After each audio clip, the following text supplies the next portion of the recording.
Свети Алекси, човек Божи.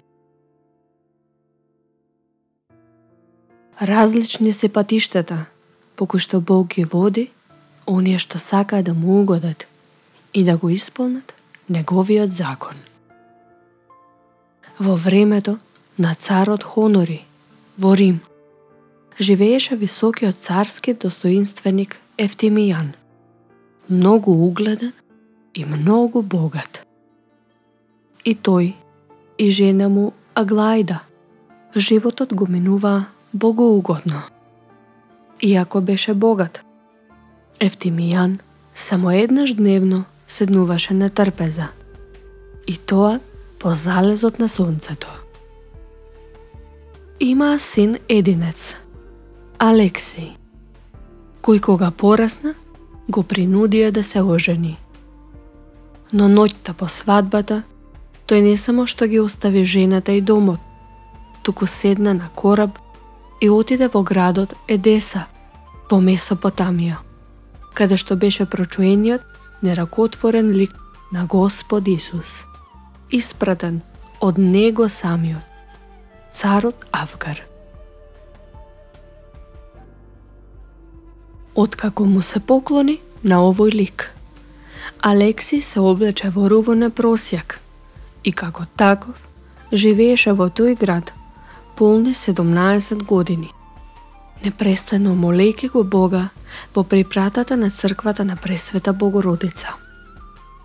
Кога таму се прочу како богоугодник, се уплаши од човечката слава и замина од таму, седна на кораб што оди за Лаодикија, но по Божја промисла коработ беше носен и доплови дури до Рим.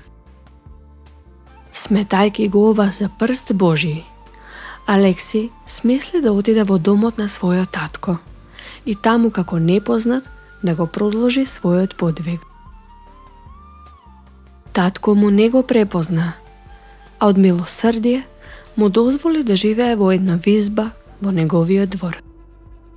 Овде Алекси помина уште 17 години, живејќи само на леб и вода.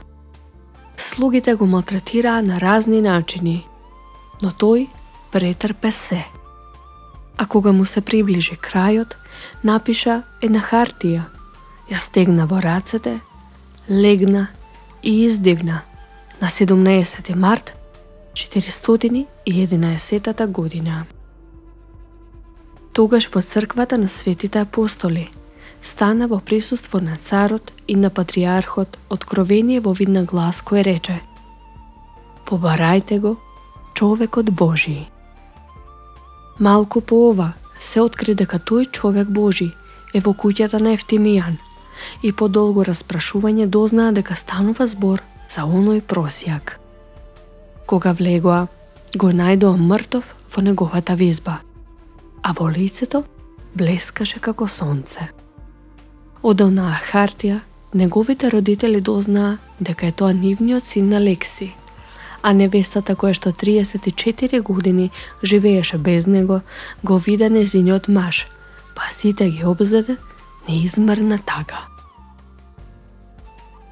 По ова, сепак се утешија, гледајќи дека Бог го прослави својот угодник. Од допирот на неговото тело се лечеа многобројни болни и од него потече благоухано миро. Го погребаа во ковчег од мермер и смарагд. Главата се наоѓа во светата лавра на Пелопонес. Откако се издигна на добродетелта и умот си го очисти, си е достигнал крајната желба. Кога твојот живот го украси со бестрастие и со чиста совест прифати извонредно постоење, пребивајќи во молитвите како бесплотен, како сонце си засветлил во вселената, преблажени Алексије. Имајќи го како туѓ домот на твоите родители, во него си станувал како питач и откако го прими венецот на славата, по упокојувањето, на земјата се покажа како чудесен. Алексије, човеку Божи. радост на ангелите и на луѓето.